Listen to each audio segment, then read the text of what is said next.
राधे राधे प्यारे भक्तों, शाम सदा शिव चैनल में आप सभी का स्वागत है। आज हम आपके लिए लेकर आए हैं पितरों की कृपा की कथा। तो आइए सुनते हैं। एक समय की बात है, किसी गांव में एक किसान रहता था जिसका नाम राजू था और उसकी पत्नी का नाम कमला था। वह खेतों में अपना काम किया करता था और उसकी पत्नी कमला गाय पालती थी, जिससे दूध दही का प्रयोजन हो जाया करता था। राजू कमला को एक बहुत बड़ा दुख था कि उनके कोई संतान नहीं थी। दुर्भाग्यवश जब भी उनके कोई संतान होती तो वह अकाल मृत्यु को प्राप्त हो जाया करती थी। इस तरह राजू के 6 पुत्र हुए, उन सभी को मृत्यु हो गई। इस बात से राजू की पत्नी दोनों दुखी रहते थे। धीरे धीरे समय बीतता गया और राजू और उसकी पत्नी का समय आया।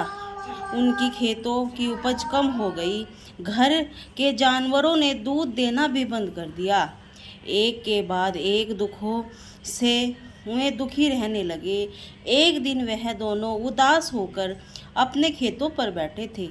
तभी राजू की नज़र उसके खेतों में लगे पीपल के पेड़ पर पड़ी, जो सूखा पड़ा था। वह दोनों पीपल के पेड़ के नीचे खड़े होकर दुख के मारे रोने लगे। वह फूट फूट कर जोर जोर से रोने लगे। उसी समय वहाँ से एक महात्मा गुजर रहा था।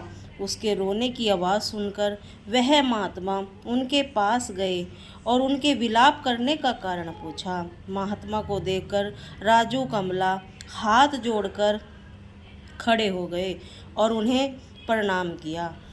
तब महात्मा उनसे पूछने लगे, तुम दोनों क्यों रो रहे हो?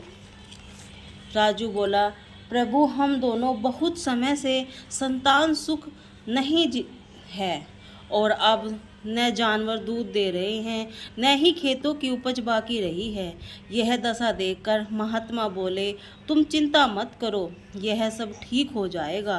तुम्हारे खेतों पर यह पीपल का पेड़ लगा है, तुम्हारे दुखों का नाश करेगा। अब से रविवार के दिन छोड़कर 6 दिनों तक जल और दूध से इस पीपल को सींचा करो और शाम के समय तेल का दीपक जलाना।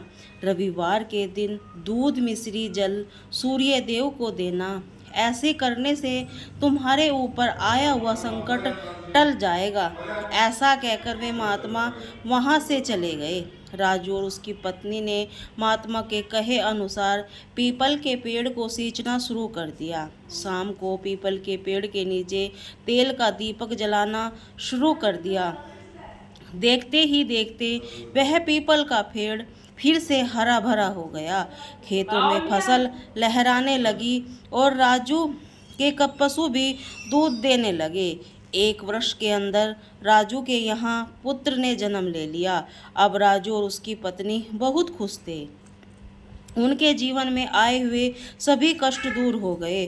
उनके घर में सुख समृद्धि संतान का वास हो गया। एक दिन राजू और उसकी पत्नी अपने खेतों पर पीपल को सींच रहे थे। तभी उन्हें उस महात्मा के दर्शन हुए।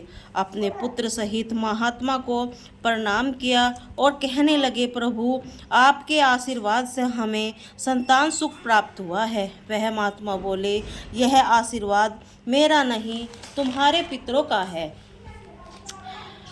जिस आशीर्वाद से तुम्हें दोष लगा था। पितरों के दोष होने पर संतान सुख नहीं होता, कर्ज होने लगता है, घर की लक्ष्मी रूठ जाती है अथवा दरिद्रता का वास होने लगता है, अकाल मृत्यु का भय भी बना रहता है। इसीलिए हमें अपने पितरों को खुश रखना तथा पीपल के पेड़ की पूजा करनी। ऐसा कहकर महात्मा वहाँ से चले गए। राजू कमला अपने पुत्र के साथ मिलकर पीपल के पेड़ को रोजाना सींचने लगे। जय हो पीपल देव महाराज की जय हो। जय हो पितरदेव की जय हो।